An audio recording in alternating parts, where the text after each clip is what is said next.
Dobar dan i dobrodošli u našu malu kuhinju.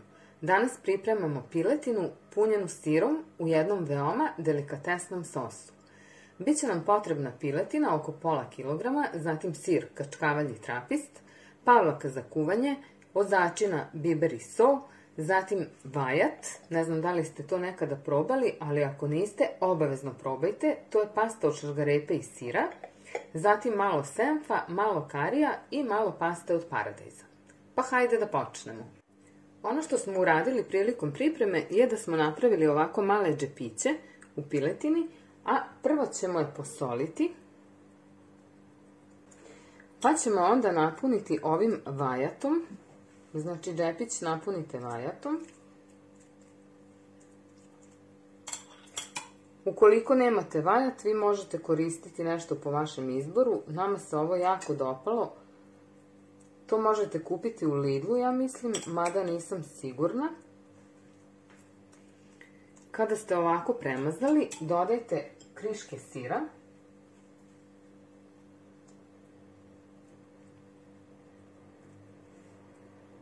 I zatvorite džep.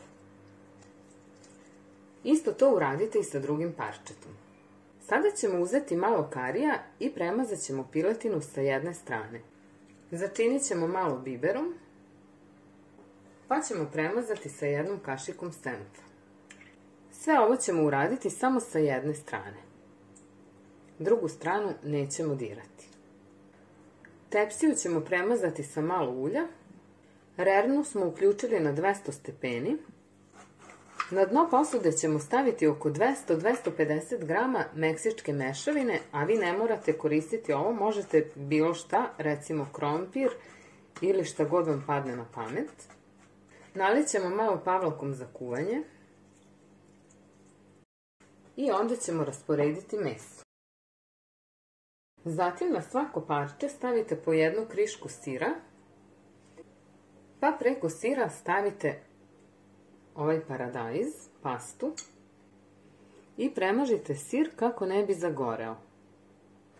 Sada ćemo ovo staviti da se peče nekih 45 minuta na 200 stepeni, pa ćemo izvaditi i vidjeti kako lepo izgleda. Dok nam se piletina peče, pripremit ćemo sos.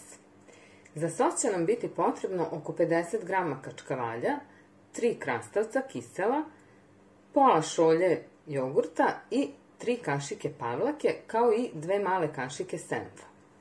Ono što ćemo uraditi je da ćemo najpre izrendati sir, zatim ćemo sitno izrendati krastavce, dodat ćemo pavlaku, zatim jogurt, pa dodati i 2 kašike senfa.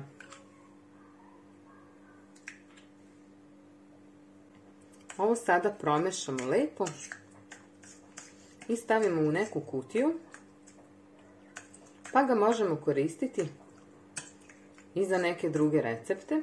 Ukoliko želite da bude slanije, slobodno posolite, možete dodati i biber, možete dodati bosiljak ili bilo šta od začina što se vama dopada. Mi najviše volimo ovako, tako da ja neću dodavati više ništa. Samo ću ga staviti u jednu kutiju i ostaviti u frižideru. Piletina punjena sirom u delikatesnom sosu je gotova. Pa evo da vidite kako izgleda. Nadamo se da vam se ovaj video dopao. Ukoliko vam se dopao, obavezno ga lajkujte. Pišite nam i dalje šta biste voljeli da vam snimamo. Pa do narednog videa, ćao i prijatno!